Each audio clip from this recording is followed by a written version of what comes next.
today I am taking my Volvo 940 to a jet wash where I'm going to jet wash the engine off, and hopefully we can start working out where some of the multitude of oil leaks are coming from. Then it's going to JH Cars in Malvern, where I'm going to give them a list of things that I want them to work through, and then I'm sure they will give me a list of things that they think I should work through. So not your usual Geoff buys and sells video, but an update on the Volvo. And right, let's go and get this jet wash, it's a bit early actually, jet wash sorted out, and see how much crap we can wash off the bottom of the engine, because as the saying goes, if a Volvo isn't leaking oil, then it hasn't got any in it. And this one definitely leaks oil. Let's give this a blast to see if I can show you that my problems with this engine are the amount of oil that is underneath there. I don't know how well it's coming across on the camera, but there is oil everywhere. So I'm going to try and clean this off so the garage can then have a look, and we might even end up getting the cam belt done, which is exciting, isn't it? So again, like, there is oil everywhere on this engine. I mean, it's done 300,000 miles, so you'd sort of expect that. So I'm expecting to replace some seals and whatnot. So right, let's give this a blast. Let's literally give it a blast.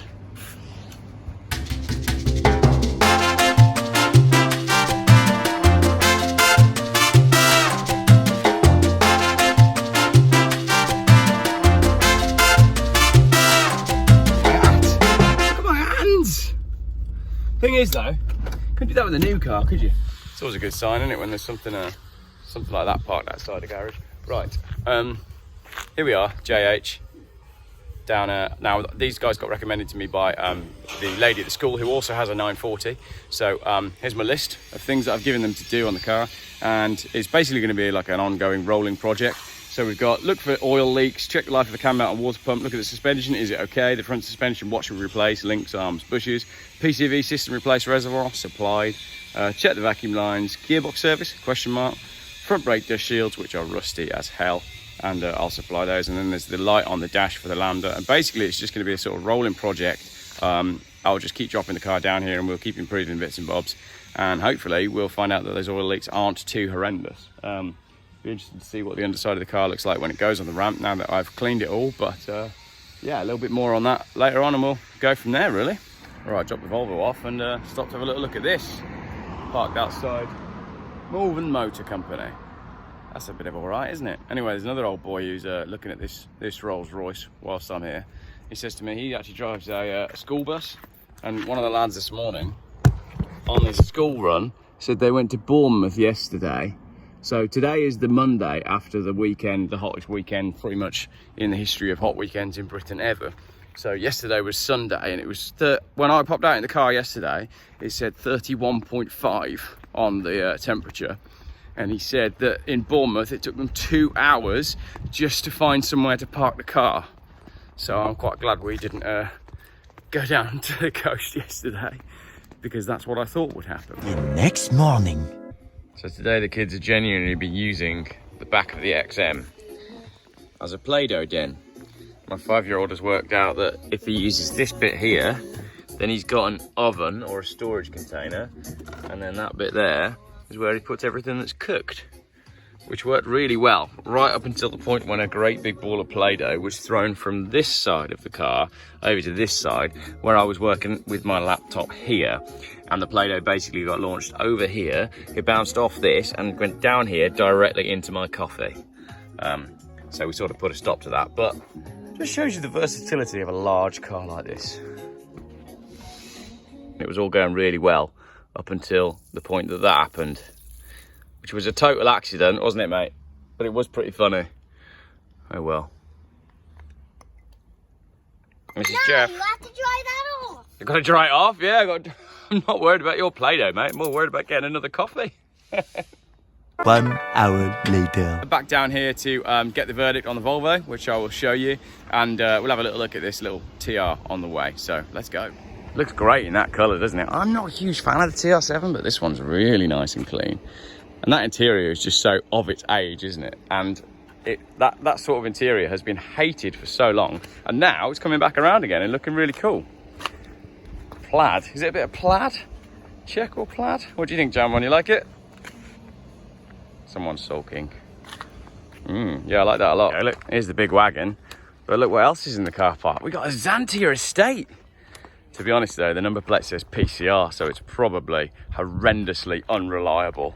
And probably throws warning lights, which are false positives more often than not. Anyway, less about that. Right, here's the big wagon. Obviously still got the skis on the roof. So, we've got cam belt and water pump replacement because it needs doing. The cam belt's pretty old on that. We've got the PCV system needs replacing, which we know. Cooling system flush, gearbox oil change, front brake dust shields, rear lander and rear shocks. Now the rear shocks on this car are, and you probably know the correct name of these, they're the self-leveling type from the factory. So that's going to be interesting to see how expensive they are to get hold of, because I think that they are quite expensive.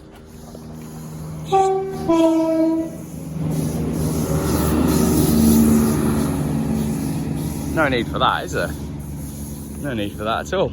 So that's going to be a concern, but we're not going to attack those right now. I'm going to leave those for a minute. So we are going to attack the cam belt and the water pump, the PCV system. We're going to flush the coolant and we're going to do the lambda sensor, and then we're going to see how it runs from there. So I think that's going to generate a fairly hefty bill, but generally they are pretty pleased with the way this car looks underneath, which is good. Yeah, happy with that. So not too bad really on the old Volvo. I mean, I only paid 650 quid for the car. I've put £300 worth of wheels and tyres on it. I've put a pair of skis on the roof, and I've painted the floors gold. Done a few bits and bobs. We haven't spent a huge amount of money on it yet, and I'm in this car so cheap, and looking at the way Volvo 940 values are, I'm fairly confident in my purchase. And I've also got at some point this, and I'm toying with the idea of putting this on the back, which is my big stainless steel exhaust. I did buy that to go on the, I bought that to go on the 850 touring car replica, but then we ended up using some Mercedes-Benz SL, 500 SL and Morgan bits instead. So the BTCC car exhaust pipe is mostly Morgan and Mercedes. So I've got that going spare. So I think what I'll do is put it on the back of the Volvo, because the exhaust I've got on the Volvo is horrendous. Where is it? There we go, look, I'll show you. So I got that, which is pretty awful. So it's the standard back box, but then it's got this awful end piece that was like 16 quid off of eBay, and it arrived and I was like, yeah, that's way bigger and uglier than I was hoping, but I put it on anyway. Right, next time we look at this car, we should be doing the cam belt. Huge news today, guys. Bought a new Toyota, first Toyota for the channel. You'll be glad to know it's not that though.